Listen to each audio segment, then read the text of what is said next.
is Emily.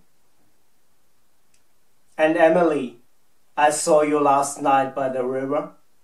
I dreamt you were skipping little stones across the surface of the water.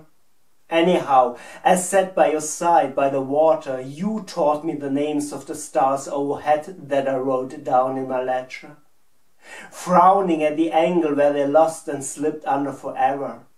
I promise you I'd set them to first so I'd always remember. Emily, they'll follow your lead by the letter, and I make this claim and I'm not ashamed to say I know you better. Just as the rhythms in the stars set order. The ties that bind, they are barbed and spinned and hold us close forever in bodies that don't keep. Dumbstruck with the sweetness of being told, take this, eat this. And the meteor's how it's perceived, and the meteoroid's a bone thrown from the void that lies quiet in offering to thee. Monkey and Bear. Oh darling, come on, will you dance, my darling? Darling, there's a place for us, can we go before I turn to dust? Until we reach the open country steeped in milk and honey, sooner or later you'll bury your teeth. Sawdust and diamonds. Drop a bell off the dock, plot it out in the sea. There's a bell in my ears. And I shouldn't say so, but I know it was then or never. Hold me close, cooed the dove, who was stuffed now with sawdust and diamonds, praying please, please, please, wide along face, in the face of the daughter of my daughter. We deserve to know light through the rest of my life. Only skin. There was booming above you. My sleeping heart woke and my waking heart spoke, mean run sing, to where I'm unfresh, undressed and yawing. It was a dark dream, darling, it's over.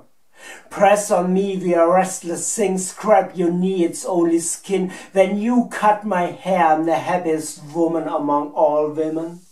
Water, until the night is over, horses, gone now, dead and done, be a woman, be a woman. Spray of the waves, awful atoll, sipply sea cow. Lay it down nice and slow, then down and deeper, you endless sleeper, through the fire below and the fire above and the fire within. Suck all day on a cherry stone till you grow a fine young cherry tree. Think of your woman, I love you truly, or I love no one. Fire moves away soon, right by you. Cosima. And all those lonely nights down by the river, while Cosima, what have you seen? Well, if you've seen true light, then this is my prayer. The Old Man and the Ocean. I felt like I would, since an endless time, lonely, alone, sail over the endless ocean, silent, only by the wind carried, and yet I sat only in the soft sand, watching the tongues like they bedew the grains of the beach. I thought about swimming out, a long way, a great way, but I still could do that tomorrow, or the tomorrow thereafter, or on any morning whatsoever. There was no reason to hurry anymore, now that I had reached her. I watched the setting of the sun, like she plunged into the endless ocean, crimson. Saw the green glow and thought of Eric, whether he was still alive, and the nice girls, now surely all old already, but no less elegant ladies. Their names I had almost all forgot. Claire. Claire, of course, I had not forgotten. Who would forget her ever again when she, with her short skirt, stood on the ladder? So I thought about this and that, while it became always darker, and more stars began to shine. From here one could see more thoroughly ones than I was used to from my home. Also, I did not live on a coast, but rather deep in the interior of the country, so that I was not really familiar with the creatures of the sea, which is why I had not noticed at first that the sea cow had consorted with me. And to my shame I must confess that I first, in my first amazement, thought that she might be a mermaid. To my defense it should be pointed out again that it was already night, and the moon had not consorted with the stars. Only the bright Venus shined outshined all the other lights, even the also fairly bright Jupiter, which not far away. But of course also her light was not enough to lighten up the scenery. However, the sea cow was displeased because of my confusion, and it seemed to be so as that she wanted to leave me again because of that. What would have disappointed me really. Even it would be understandable, since such mistakes of identity might not be all too seldom, and a somewhat more unshapely sea cow certainly suffered under it. Not that she not pleased me, on the one hand admittedly a bit clumsy, on the other hand also very beautiful, and to be honest, yet also very appealing in her abundance. Not that a mermaid not would have pleased me. After all, they were very graceful creatures, but occasionally they partake too much of the city of love, forgot time and again things, and play act yet all too much. In that respect I liked the sea cow much more, an honest soul. And finally she decided also indeed to stay, and we started a conversation.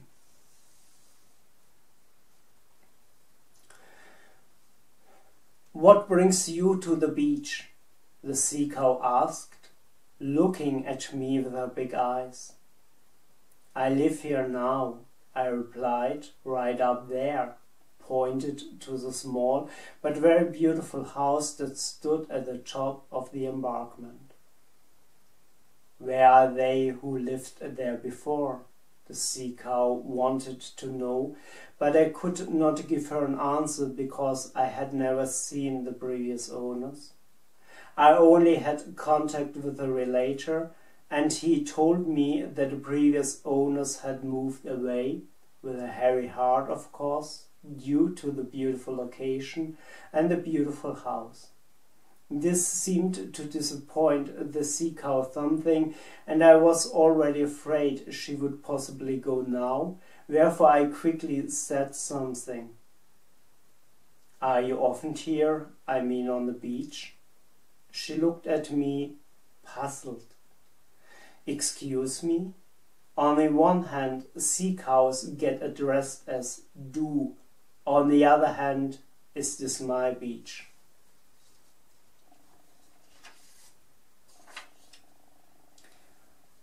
Now I sat there a bit helpless, because I had bought this part of the beach on which we sat along with the house. It was, however, without any question, obvious how she would react thereupon would I tell her this. And then it could also be that she only wanted to tell me that she had something like an unwritten law to use the beach whenever she wanted to, against what I certainly would have no objections, would that yet mean that I would see her at least from time to time. So I left this topic better aside and tried to direct the conversation to something else. How is it, the life in the sea? I envision it as something very beautiful. Beautiful? Have you ever tried to catch a fish in the open sea? This not only can escape leftwards or rightwards, but also downwards and upwards. Now her eyes were at least twice as big as before, and so I kept the birds out of it, especially since I'm also none. That I had not considered, of course not. No more than the sharks and the killer whales, and who else also seek your life. Now suddenly she seemed to me to be in a quite different mood, and I must admit that I was not mindful of this. Too much I always had idealized the endless ocean, always regarded her as an abstraction, but she was real. I sat in front of her. She was full of creatures who lead a daily life. Sorry about that. I don't want to insult you. It's only, oh well. I'm so happy now finally to be here, to be able to look at her thus. Tears run down my cheeks, and the sea cow bends towards me. You're very sad, aren't you? Actually, I'm very happy at the moment, I say, and wipe away the tears. Let them run, she says, and strokes over my hair with her fin. If you weep underwater, will this be noticeable then? I ask her, self-amazed at my question. What do you think of where the water of the ocean stems from? It are all the tears of the creatures of the sea. Then she turns and slides back into the sea. I can shout nothing after her, so I get up, and the endless ocean already wets my feet as I suddenly see her head again. Don't do it, she says in a calm tone.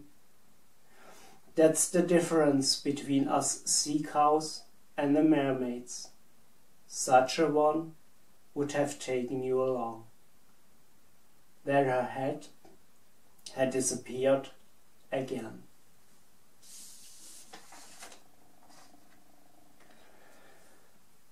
I stood yet for a long time at the shore and looked out, listening to the reassuring sound of the waves, watching the stars whose light was reflected in the water. Venus and Jupiter were sunken in the sea. I knew that I will follow her one day, and I knew that I then would see her again, and I knew that the endless ocean then would be a little richer in water, and I knew that I then will hear the most beautiful songs that I would ever have heard, and I knew that I then will see the most beautiful horses that I would ever have seen. And I knew, and who laughs at me now reveals only that he knows nothing about the sea and her creatures. I knew that I then will see the most magnificent Kaninchen with a very small at her side that I would ever have seen. But the sea cow was right, not now, later someday, perhaps a lot later. And what else shall I still say? I lived for many, many years in my small but beautiful house beside the sea, could see the endless ocean every day, knew that she would always be there for me if I would need her. And from time to time the sea cow visited me, and then we sat together on her beach and told us stories. And told us stories about us, the life on land and in the sea, and became good friends. One day she didn't come anymore.